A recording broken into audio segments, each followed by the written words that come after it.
காஞ்சிபுரம் மாவட்டம் உத்திரமேரூர் வட்டத்துக்கு உட்பட்ட திருப்புலிவனம் கிராமத்தில் அமைந்துள்ள அருள்மிகு ஸ்ரீ திரிசூல காளிகாம்பாள் ஆலயத்தின் 40ஆம் ஆண்டு தீமிதி திருவிழா வெகு விமரிசையாக நடைபெற்றது. காஞ்சிபுரம் மாவட்டம் திருப்புலிவனம் கிராமத்தில் அமைந்துள்ள பழமையான அருள்மிகு ஸ்ரீ காளிகாம்பாள் ஆலயத்தின் தீமிதி திருவிழாவானது ஆண்டுதோறும் வெகு விமரிசையாக ஊர் திருவிழாவாக கொண்டாடப்பட்டு வருகிறது.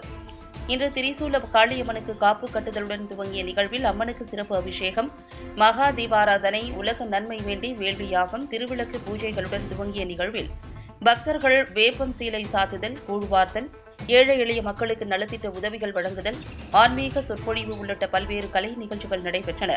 மகளிர் வார வழிபாட்டு மன்றத்தினர் ஊரணி பொங்கலிட்டு காப்பு கட்டி விரதம் இருந்த திரளான பக்தர்கள் கோவில் வளாகத்தில் அக்னி குண்டத்தில் இறங்கி தீ மிதித்து நேர்த்திக் கடன்களை செலுத்தினர்.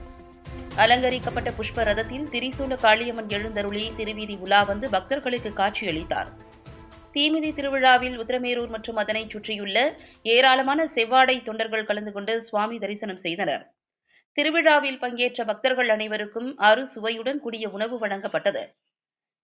தீமிதி திருவிழாவிற்கான ஏற்பாடுகளை கிராம பொதுமக்கள், ஆலய மகளிர் வார வழிபாட்டு மன்றத்தினர் சிறப்பாக செய்திருந்தனர்.